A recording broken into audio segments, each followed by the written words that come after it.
like takes up all. That's Curtis. The curd. And so I feel like I'm like way down here. I'm gonna still do this. Okay, so good.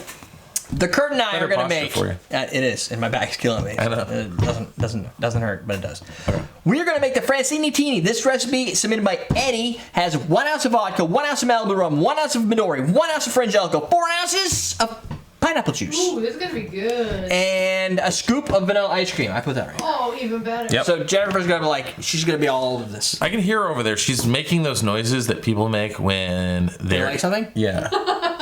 It's your wife. I wasn't going to take it to that. But they just like something. Like, I like this thing. Oh.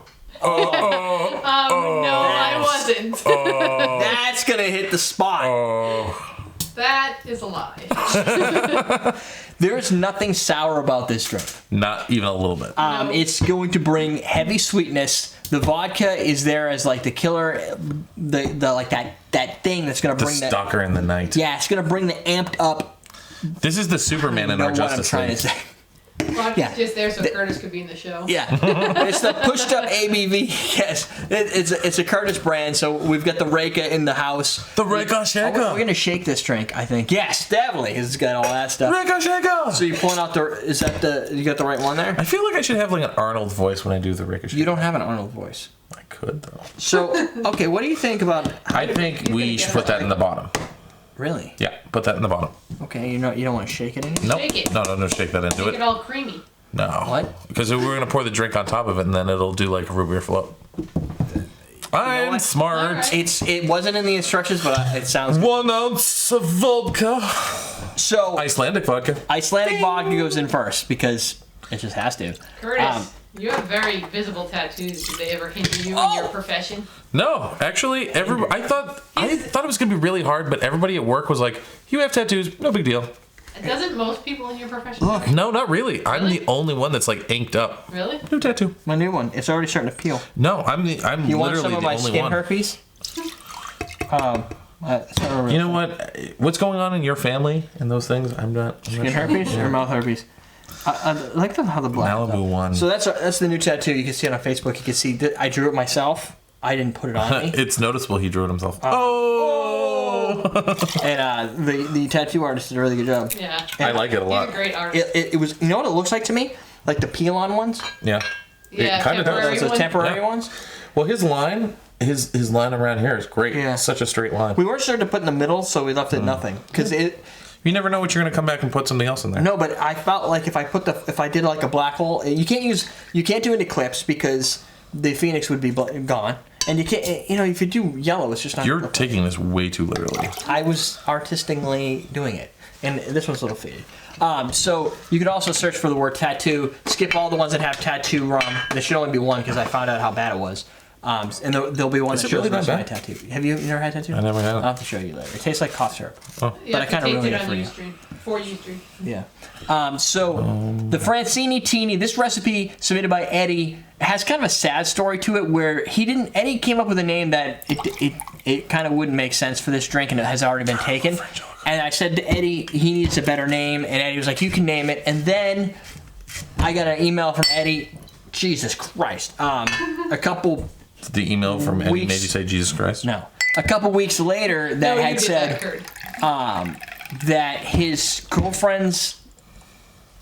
sister's girlfriend passed away of like a brain problem at, I want to say it was like 21. At Okay. 21. I don't remember what the problem was, but it was something bad and fatal. That's So sad. he came back and said, can you name it after her name? I said, sure, well, that makes sense. I can do that. Of course. A lot of people drink in homage. I think that it's a good thing to name a drink after somebody. Right, and they're fans of the show, so it seems fitting. You need more ice in there? No, I'm good. To give it, what about here? Ice in here or no? No. To name it and do it on the show. I would have done it anyway.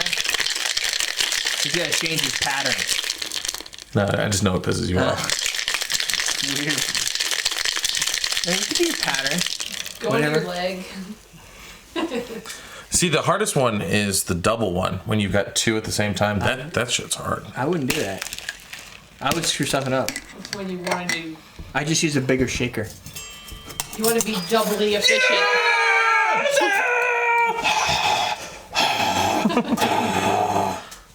I don't know what I got like these double reinforced Shudos. The Kurt is doing the Doug shake. Dude, where's it getting that crazy foam? Pineapple juice. Oh, the pineapple juice. Why does pineapple juice do that? Of course it does. Oh, dude, if you hit that just right, it should go right into the ice cream. So Francini gets a cocktail with... You have made, so far this week, the worst garnishes. Like... It's just a stick! It's a steak. It's a little steak. It's a steak. On a steak. So, Ice cream on a steak. this is a big drink, so I thought it would fit good in the Tiki mug. You know, it's Tiki week. Tiki got I don't know why, but that Tiki mug looks like the dude from the Kool-Aid Man. No, he A looks like... messed up version of the Yeah, Kool-Aid like he Man. like run to the wall and be like, oh yeah. I broke my face in the wall. Dude. Did you ever see the one where he ran through the wall and they were like, you're going to jail, Mr. Kool-Aid Man? He was like, oh no. Try that. Don't hit me. Well, you weren't paying attention. You're so violent. I was trying to get you back into the game. You know what this needs? A garnish.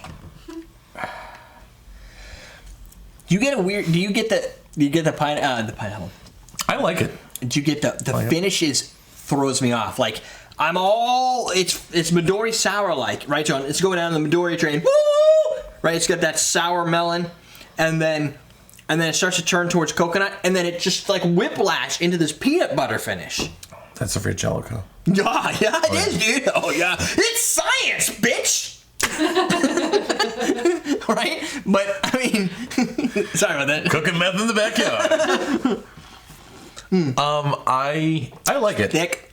I love Tiki. Like, what we need to do is we need to buy one of the Dan the Beachcomber books, which is like the... Dude. That's the... Screw this. That's the authority of Tiki.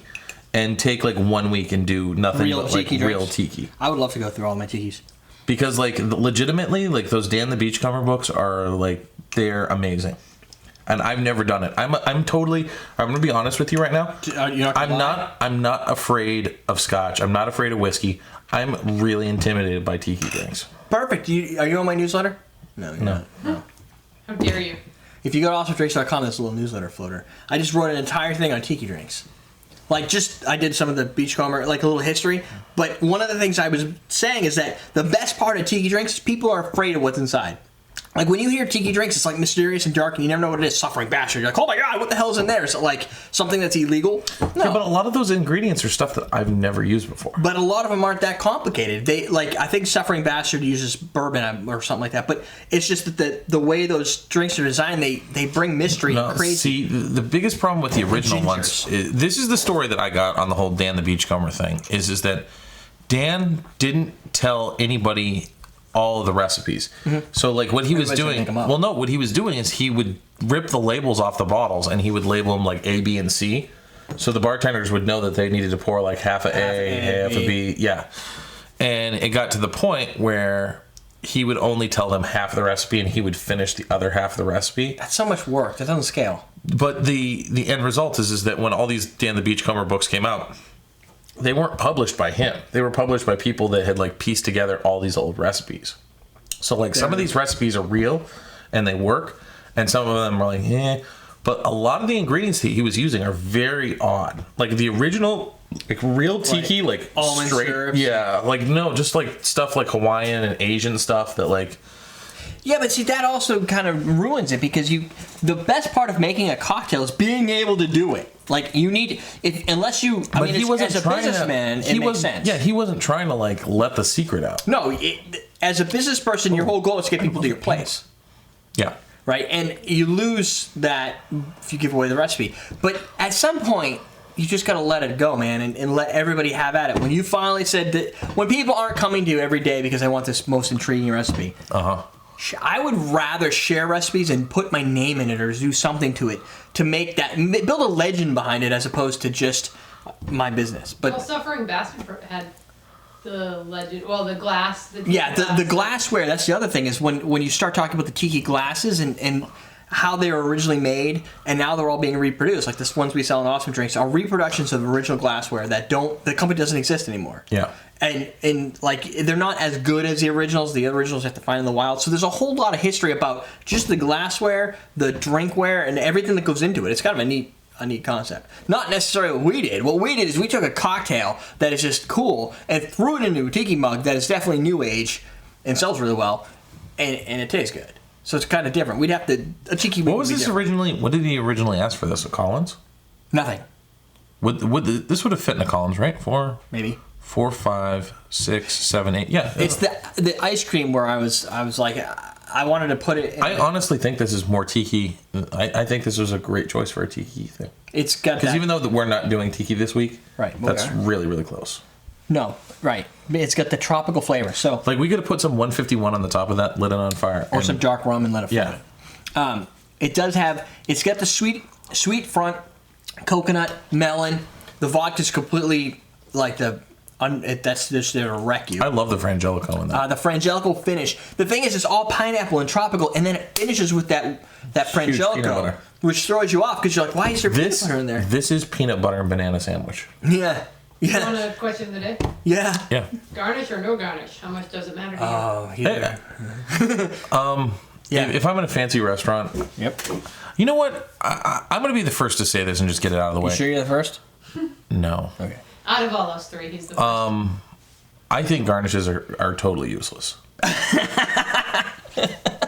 Sometimes they add to the elephant in the room. Though. The garnish, look, people say you drink with your eyes, right? That's the one I hear the most. Like, oh, it completes the presentation. I don't know. I don't use garnishes a lot. People just throw the garnishes away. Right. Like nobody, it doesn't make the drink taste better. The only time that I think garnishes make the drink better is like if I'm drinking a Corona, I want a lime. But that's not a garnish. Yeah, but you need that. That is a garnish. And then if I'm drinking like a martini and it like needs to have a cherry, it needs to have a Luxardo cherry. Because you're going to get but that's actual like flavor from it. An ice cream sundae always has a cherry.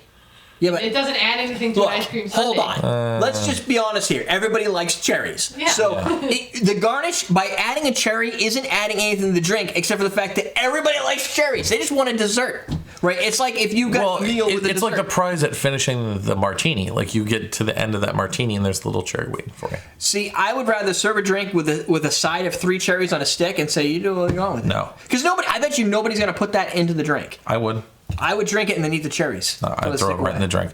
I just think that garnishing, like especially like a lemon twist makes sense, and like if you're gonna spritz it, right, with if like the oil, doing the oil base, that makes sense. But like legitimately, just throwing like a piece of fruit on the rim is stupid. So like a margarita with a lime. See, for a margarita, if you're doing salt, the lime helps you rim it so you can put the salt on there. Then it has a purpose. Yeah, but most normal people don't you sell rimmers? Yeah. Yeah, all you need is a rimmer. Why would you need to fruit it? You just drop it in the rimmer in the lime salt and the salt water, and then you just drop it in the salt and you're good. True, if you're wanting to get really technical. But when I'm just making a drink, if I have a lime, I'm going to do it. It's easier. I just use a rimmer, way faster. Or water is okay. Or if I'm making a crusta, rimmer. Unless it's a squeeze, drop in. The garnish to me, I usually push them away only because they just add additional work, and I'm making it for myself. I don't need to make it look pretty. A garnish, if I was to serve a drink, if I was to make a specific drink and serve it to somebody, I would add a garnish because I want it to just look better. It's like putting a tie, wearing a tie and not, right? It looks better. They're not going to do anything with it, but I knew that. Yeah. As long as you're honest about it and you go, this is just here for that first 5-second impression. I just don't. I feel like if it's hanging off the drink and it has no practical use of making the drink taste better, it's totally useless. Yeah, I would just add some Girl Scout cookies next to it and be done with it. Exactly. Like mint. So, garnishes. What is your opinion of garnishes? Yeah, but you didn't say that's the question of the day. That's the question of the day. What is your opinion?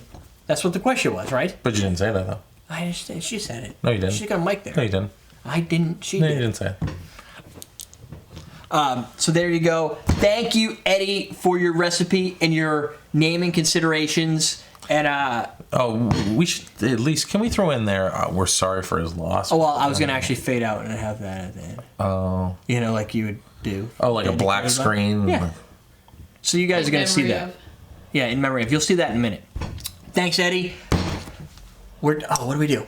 EverydayDrinkers.com. Awesome drinks if you want to see some tiki mugs. I just got Tiki all over you. syrup and slobber, curd slobber on me. Curd slobber.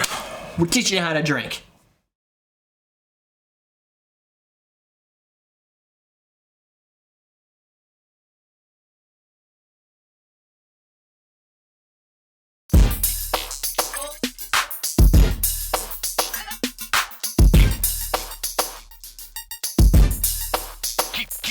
keep